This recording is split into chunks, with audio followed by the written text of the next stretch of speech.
Dr. Klein, thanks so much for taking the time to talk with me today. My pleasure. Before we get into a discussion of the quarterly report, perhaps you could give us an overview of the committee's last meeting and your general takeaways from TEPCO's progress.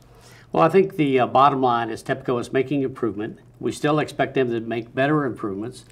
As things go forward, the important things that we will be looking at is safety culture that permeates the entire organization. When the first line managers understand the safety culture, then we know we have success.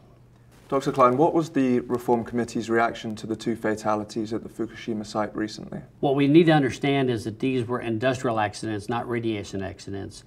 There's over 5,000 workers at the site. Just like automobile crashes unfortunately exist, occasionally you will have problems in the industrial sector where you will have falls, slips, things of that nature that are unfortunate. This was very unfortunate, and our heart goes out to the families of those individuals. What more does TEPCO need to do to make sure that that safety culture that you speak of is ingrained at the front lines? TEPCO will have to do a root cause analysis to really understand what caused that accident, make sure that it never repeats itself, and they also need to reinforce to all of their workers, schedule is not important, safety is important. And in that regard, TEPCO has formally announced that it won't be meeting the target it set for the treatment of all stored contaminated water. Do you view that as a significant setback? I actually view that as something positive. The fact that they are looking at the safety aspects of the water treatment. This is a very innovative process that they have developed where they can develop new technologies. The world has never had the water complicated issues that TEPCO is facing. So they need to continue to do it right. They need to continue to communicate what's happening. And the fact that they missed a schedule, to me, indicates that they're looking at safety, not an artificial schedule. And one area where we have seen success is the removal of fuel from Unit 4. Can you talk a little bit about how significant of a milestone that is for TEPCO? I think it was important in 2 areas. The first area is the fact that it was done safely. The second area, it demonstrated a safety culture awareness where they would do a process, they would actually stop, have a communication, they would determine how they could do it better and safer. So I think this demonstrated the safety culture as well as performing a very safe, complicated operation. So TEPCO have set a number of goals, one of which being setting clear key performance indicators to really understand how successful they're being in making this progress. What sort of progress have TEPCO made there? TEPCO is making good progress on key performance indicators. We oftentimes say, if you can't measure something, then how do you know you've achieved it? So we keep reinforcing to TEPCO, have metrics, have measurements, have techniques that you can do it right. They are trying to put some numbers on processes that the world has not done yet. So it's important, for example, when they look at a safety culture, they're trying to develop an analytical formula to that. That might work, it might not, but at least they're being creative, they're thinking, they're being forward-leaning. But we will continue to watch key performance indicators. We'll look at the metrics that they have and how are they actually performing those metrics. And how are lessons learned so far going to impact TEPCO's eventual hopeful restart of the KK facility?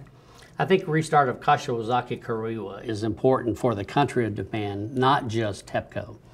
Kashiwazaki Kariwa was a very large site. It's a very pretty location, but they have made physical improvements at KK that is very impressive. They have added water system managements that are above and beyond what most reactors have around the world. For example, as long as you keep the core cooled and the spent fuel pool cooled, you will not likely have any accidents. They actually built a lake above the reactors so that in the event everything fails, gravity still works, and they keep the cores and the spent fuel pools cooled.